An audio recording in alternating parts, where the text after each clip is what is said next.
Hello and welcome to Views on News. I am Jawati Hami. In today's program, we are going to talk about the current level of the bilateral relationship between Pakistan and the United States of America, and also the future trajectory of this bilateral relationship. There have been a number of important developments regarding this particular bilateral relationship between Pakistan and the United States of America, with the most recent telephone conversation between Deputy Prime Minister and Foreign Minister of Pakistan, Mr. Ishaq Dar, with the US Secretary of State, Mr. Marco Rubio. According to Pakistan's Foreign Office, the two leaders discussed bilateral relations, regional security and economic cooperation. Deputy Prime Minister and Foreign Minister Mr. Ishaq Dar reiterated Pakistan's commitment to strengthening its partnership with the United States of America. Secretary Rubio said cooperation and in economy and trade would be the hallmark of the future relation between the two countries. Also, there was a statement that was released by the US State Department which says Secretary Rubio thanked Pakistan for the arrest and the transfer to the US of ISIS-K operative Mohammad Sharifullah. Both leaders underscored the importance of continued cooperation on counterterrorism. They also discussed US reciprocal tariffs on Pakistan. Also, the prospects of engagement between the two countries when it comes to critical minerals were also discussed. In another major development, we have seen Prime Minister's Special Assistant on Foreign Affairs, Mr. Tariq Fatemi, made an important address at the Carnegie Endowment for International Peace. We'll be also taking important points from that address for discussion in today's show. And to discuss this, we are honored to be joined in the studio by Mr. Khalid TaimurAkram, expert international relations. Mr. Akram, thank you very much for your time, for being with us on the show tonight. Really appreciate that. On Skype at the same time, we are honored to have been joined by Mr. G.R. Baloch, former ambassador. Mr. Baloch, thank you very much for your time, also for being with us on the show tonight. We really appreciate that. Mr. Akram, this particular call, we have seen the dynamics of this particular bilateral relationship in the most recent past. There are a number of developments which have happened on this particular front. Now, specifically talking about, this is the first conversation between the Deputy Prime Minister of Pakistan, the Foreign Minister, Mr. Ishaq Dar, and the Secretary of State of the United States of America, Mr. Marco Rubio. The importance and the significance of this particular call at this particular point in time, when there are factors which point to the fact that this particular bilateral relationship is on a positive trajectory. Yes, thank you very much. I must say one thing, that ever since President Donald Trump has taken over the power, there have been number of apprehensions and there have been number of false and negative propaganda on social media which we have been seeing regarding the Pakistan-US relationship. But fortunately, let's start that what all has happened since 20th of January. We have seen President Trump openly thanking Pakistan during his address to the Congress.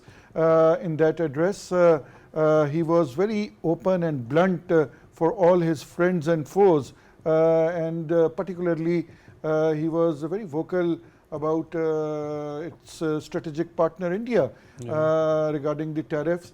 But about Pakistan, he thanked Pakistan in front of the complete Congress and in front of all the audience, and I'm sure that his first address to Congress was being watched not only in US but very keenly all over the world, because everyone in the world was quite apprehensive of whatever he's going to say.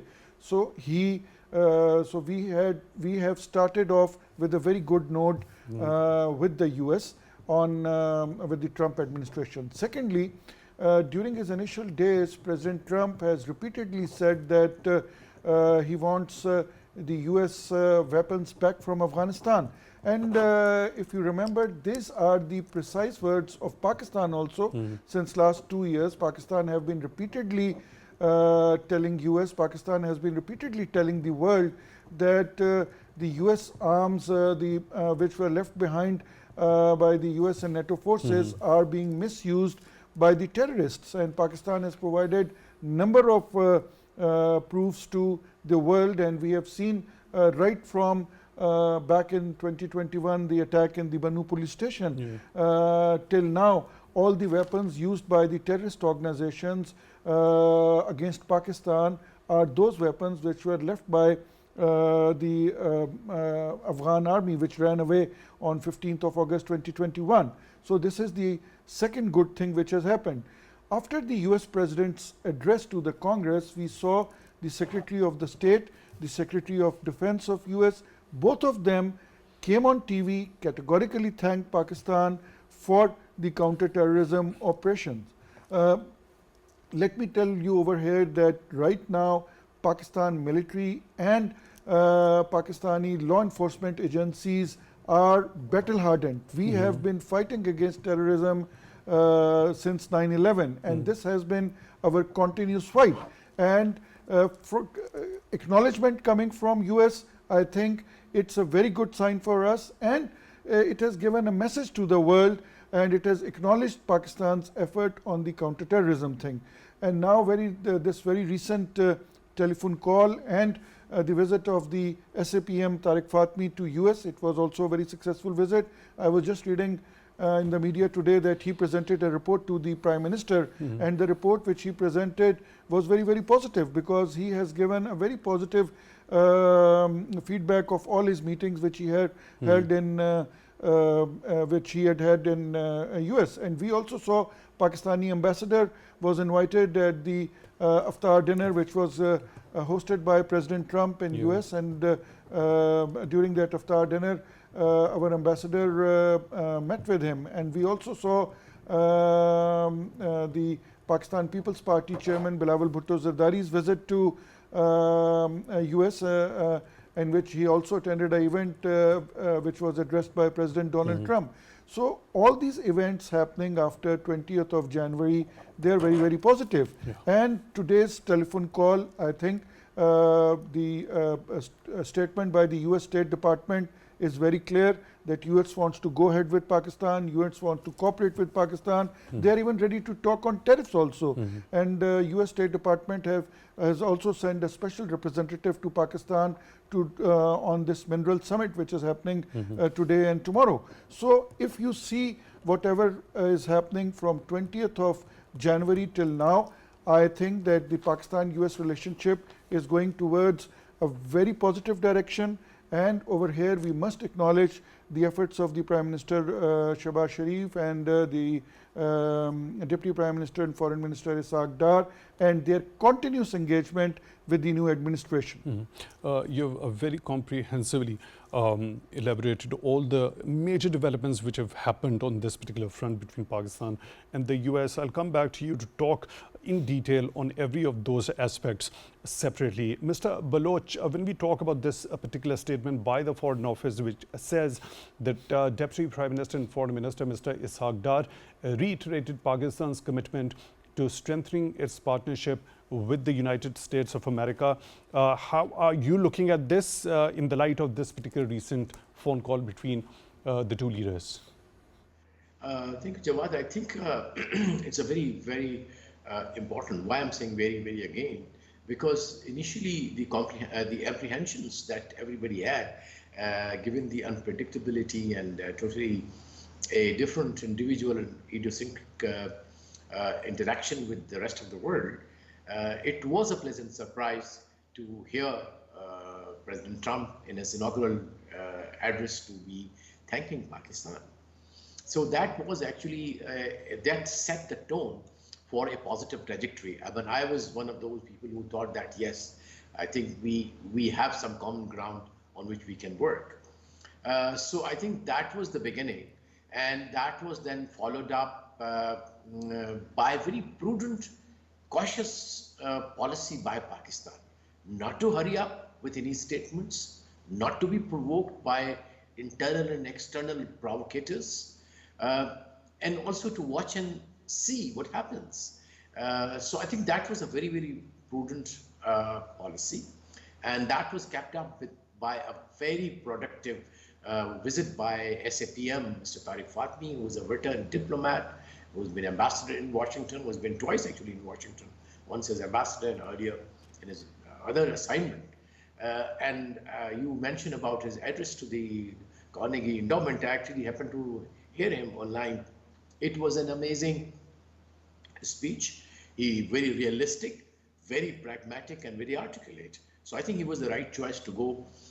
First of all, to hear them out, and also to be heard about that what Pakistan wants. So I think seems to me the phone call is a direct result of that proper messaging that was done prior to his SAPM's visit and followed up, capped up by SAPM's visit. And of course, I'm sure our Ministry of Foreign Affairs, our embassy in Washington, and our diplomatic channels, which we have it with the US, would have worked. So I see it very positively.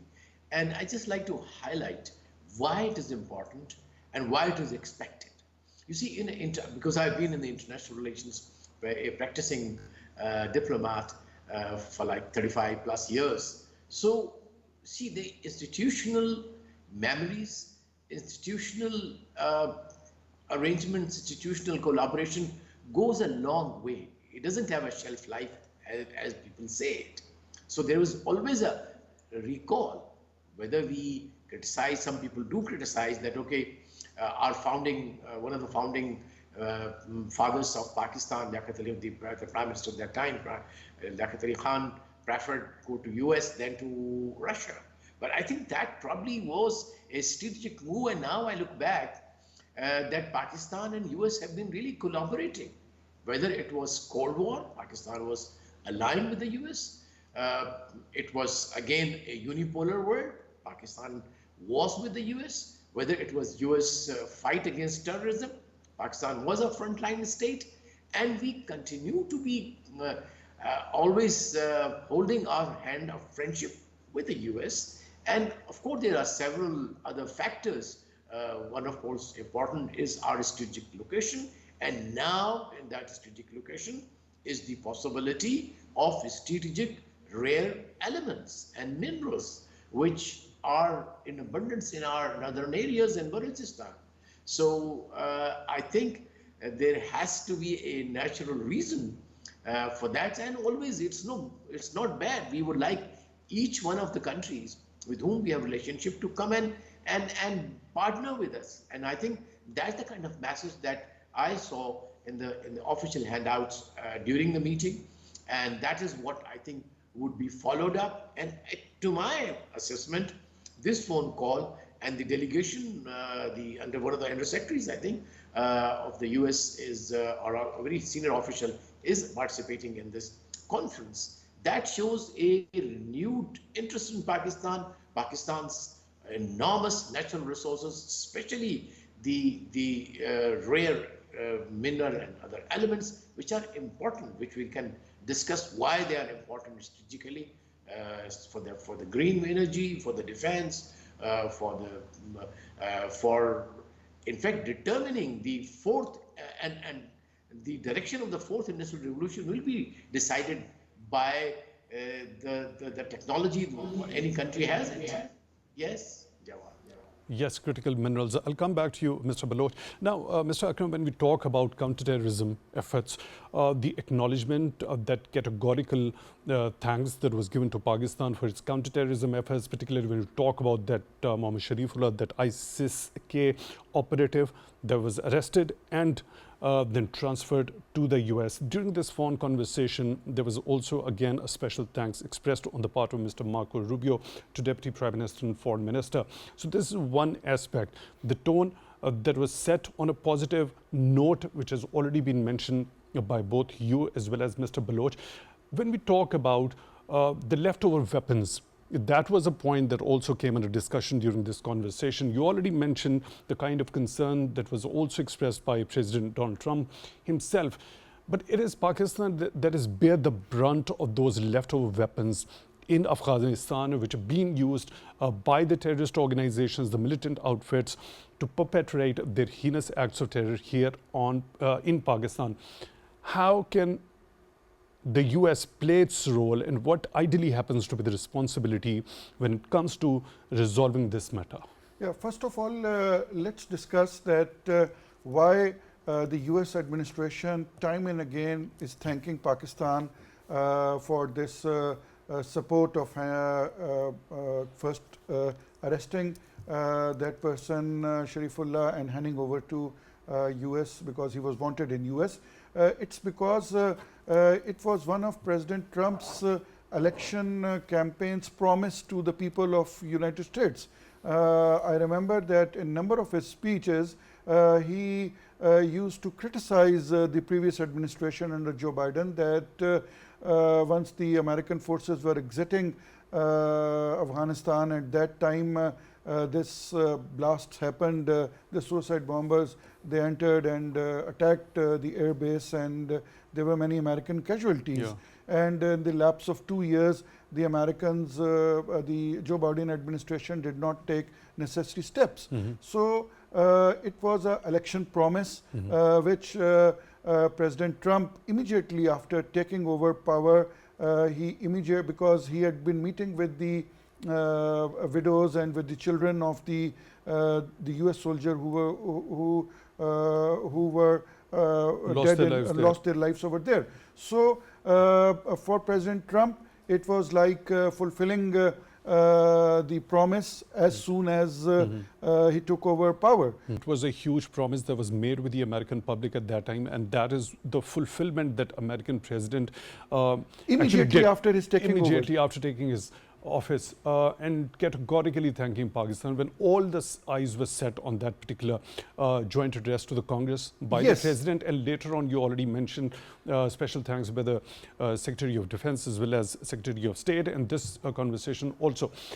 Now, And when we talk about Pakistan achieving such a huge feat that actually gave an impetus to that very credibility of that very particular promise and its fulfillment on the part of the new administration, the US is concerned, what should be Pakistan expecting ideally when it comes to dealing with the menace of resurgence of terrorism, especially which has been perpetrated from Afghan soil, which is governed by the interim Afghan authorities, who made a deal with the Americans at that time, and at that particular time the administration was also being supervised as president by Mr. Donald Trump. Do you see any sort of a role ideally being played by the US when it comes to addressing that issue, the major concern of Pakistan in that domain? Yes, we have seen the US delegation visiting Afghanistan, and the US delegation was very, very to the point, and they not only asked the Afghans to release the 2 Americans which were subsequently released after a couple of days. One was released on the same day, and then there was another lady which was released after a few days. So the Trump administration was very much to the point with the Afghans. They have told him that you have to cooperate, and I'm sure that the Trump administration is going to talk about Pakistan's concerns with the Afghan administration. Because if we see President Trump's baseline, his baseline is no wars. His baseline is trade. His baseline is making America great again in terms of industry, in terms of trade, in terms of having the domestic industry, revival of the domestic industry. So I think in these 4 years, he is not going to adopt any kind of war strategies against anyone. It's a very important point that you just mentioned, when his focus is primarily focused on enhancing the trade and investment, focusing in that particular direction. We've seen an imposition of tariffs, a baseline tariff of 10% coming from him on 2nd of April on all the countries, including 185 to be exact, including 29% on Pakistan. This phone conversation also tells us there was talk of the reciprocal American tariffs on Pakistan. I'll come back to you regarding this particular point as to what could be the possible options when it comes to Pakistan navigating through this particular phase. We are now honored to be joined by Mr. Dr. Adnan Sarwar, Foreign Affairs expert.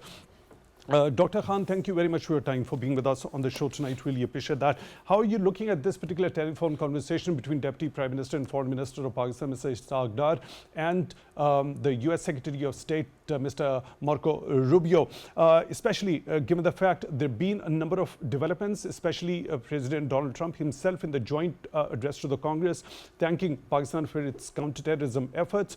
We have also seen a number of other officials have also thanked Pakistan in this particular domain, also underscoring the importance of the continued engagement between the two countries when it comes to counterterrorism efforts. What are your recommendations, and how do you see that US could play a role when it comes to addressing and alleviating the concerns, the legitimate concerns of Pakistan when it comes to impressing upon the Afghan authorities to stop or take a concrete action rather against the terrorist outfits in Afghanistan? Thank you very much.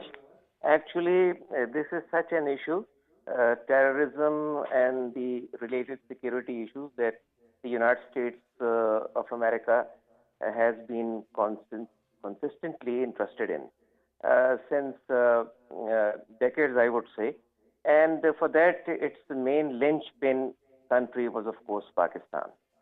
Now, but at the same time, you see, the telephone calls by two top U.S. officials to Pakistan. In fact, they called the Deputy Prime Minister and the Foreign Minister by expressing their desire to continue the relationship on the shared national interest. This is what has been reported.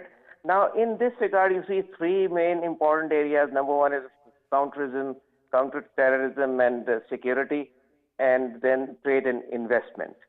Now, the problem of Afghanistan, in fact, has not been just between Pakistan and Afghanistan alone at all any longer, but it has transcended into the regional scenario, as well as it has a global implication. You know that when 9/11 occurred, it was a global reach. It had been a devastating terrorist attack at a global level, right up to the United States of America.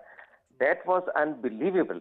Anyway, the different theories are though there, but we have to be also seeing that the United States, I think, has clear, is rather very determined and steadfast also, not surprisingly enough, to treat Pakistan as a key frontline country still, because they know that it is the Pakistani armed forces and the intelligence agencies that would be the bulwark against any kind of a militancy arising from Afghanistan, and not only the TTP but TTA's aided and abetted partners, sorry to say, and that if this spills over, then again you see they would have the same problem.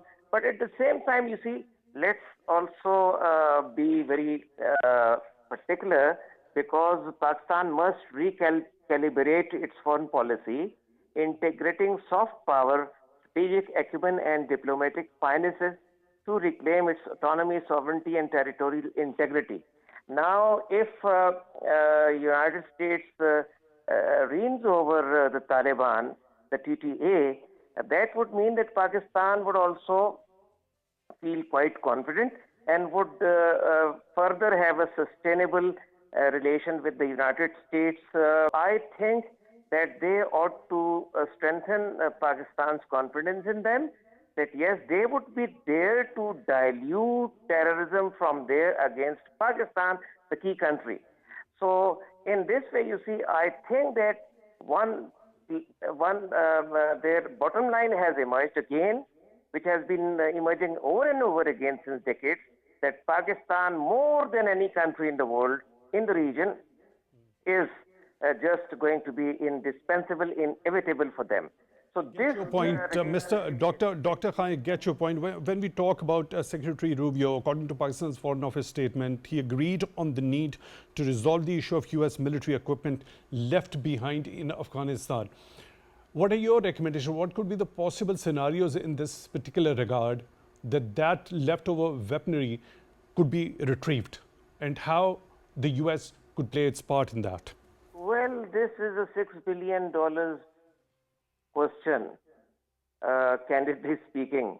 And I think that since the Afghan government in the first instant has not agreed to this kind of request or suggestion, but diplomacy can further be carried out by the United States, and if at all you see they want their bilateral, regional, and international isolation to be over with the help of United States diplomatic and political clout of over the world, and particularly in the United Nations.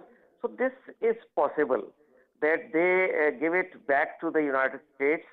But anyway, you see, let's put our fingers crossed. One scenario could be that if they start improving their image and you see starts cooperating with the United States, that would mean that Chinese influence and the Russian influence and Turk influence would be quite curtailed there. So this is not a simple issue at all. Still, I believe that for a larger strategic interest of Afghanistan with the United States, and yes, India is also there when the United States come. So that may be a possibility, yes. But I am still not very sure. Only the circumstances would unravel this. Right, Dr. Khan, one last important aspect during this particular phone conversation, there's been a discussion regarding as to enhancement in cooperation when it comes to trade, economy, and investment.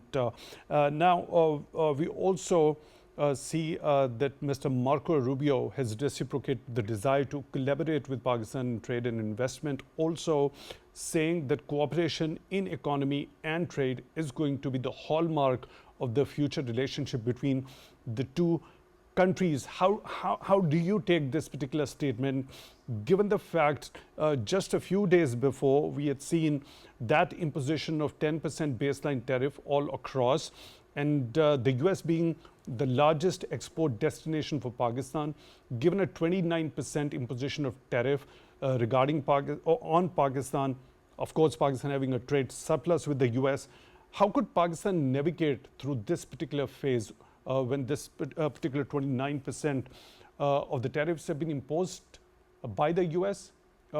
Where do you see the trajectory of the cooperation and enhancement as far as trade and investment is concerned? Once again, I would say that already the government of Pakistan and the Commerce Minister, Mr. Jam Kamal, are having serious discussions with all the stakeholders, including private sector, and they are going to see that how they can navigate into this. But one thing is for sure, that Pakistan, just like many other countries, is going to prepare itself, and it will be seeking some other markets as well. And one very important destination is only going to be China. Though you see, United States cannot be ignored at all by Pakistan, by any country for that matter. So I think that if Pakistan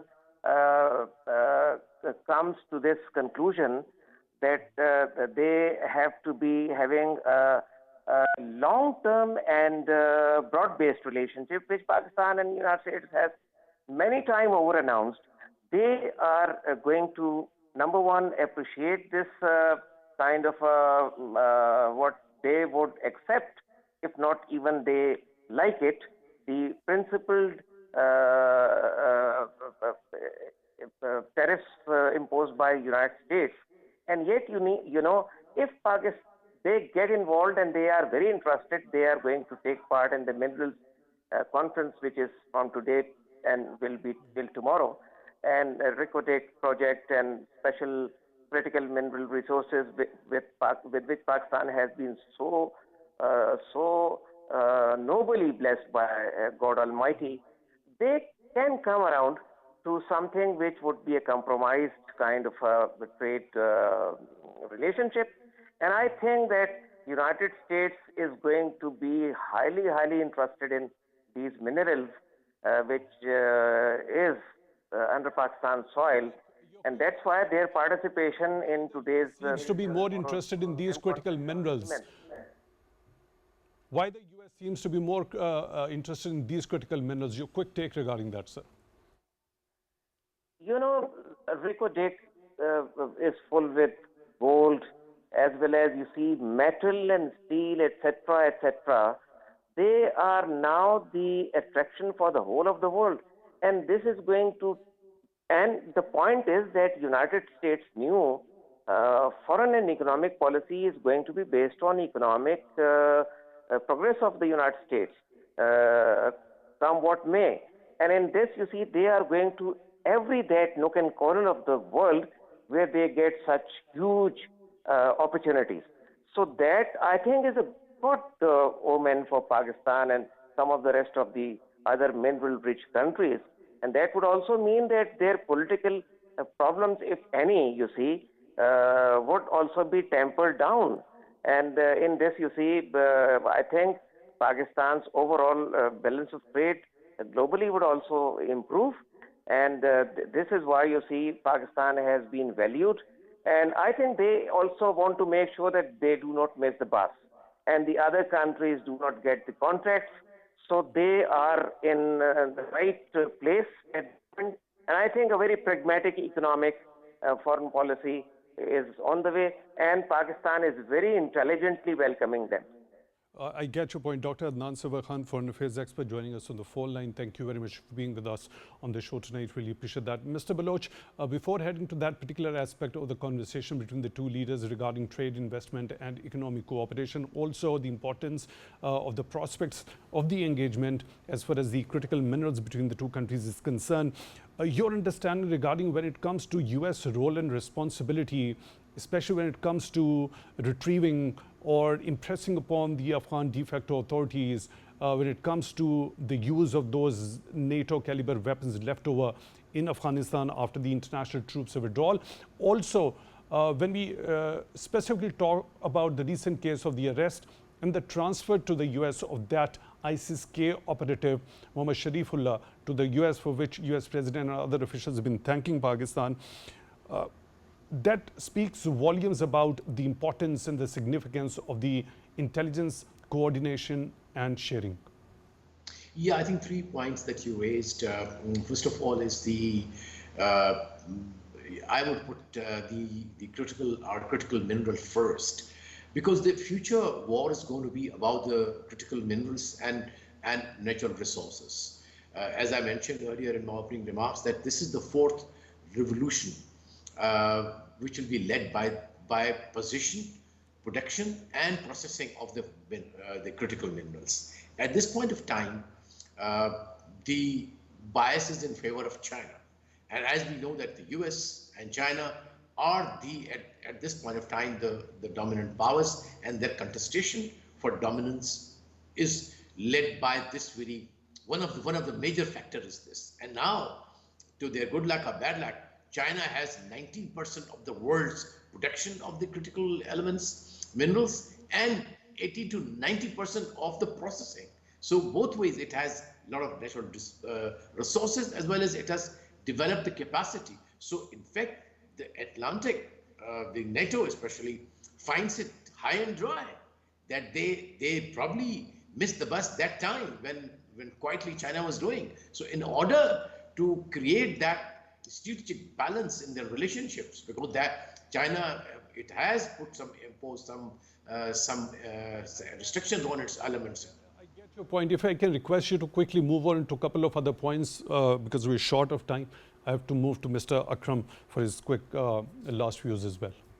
Yeah, the next, you said the weapons. I think it's not only Pakistan which is affected.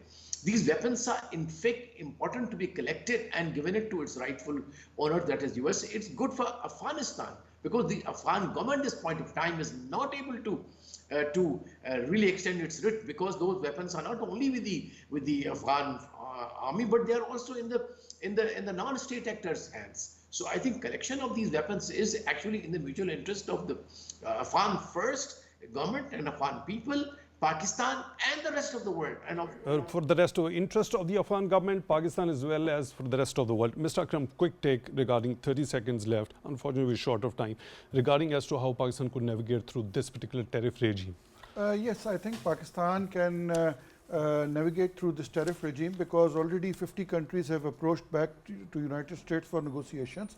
And today, during the conversation between the Secretary of State, he himself mentioned that they are ready to talk about the tariffs, and this is part of the press release of the State Department. So I'm sure that Americans will have a second thought of that, and Pakistan will navigate through this because already President Trump has said that the American government is open for negotiations. Right. Mr. Khalid TaimurAkram, expert in international relations, thank you very much for joining in the studio for this program. On Skype, we were joined by Mr. G.R. Baloch, former ambassador. Thank you very much for your time, Mr. Ambassador, for being with us on the show tonight. We really appreciate that. With that, we come to the end of today's episode. Till the next one, take good care of yourselves.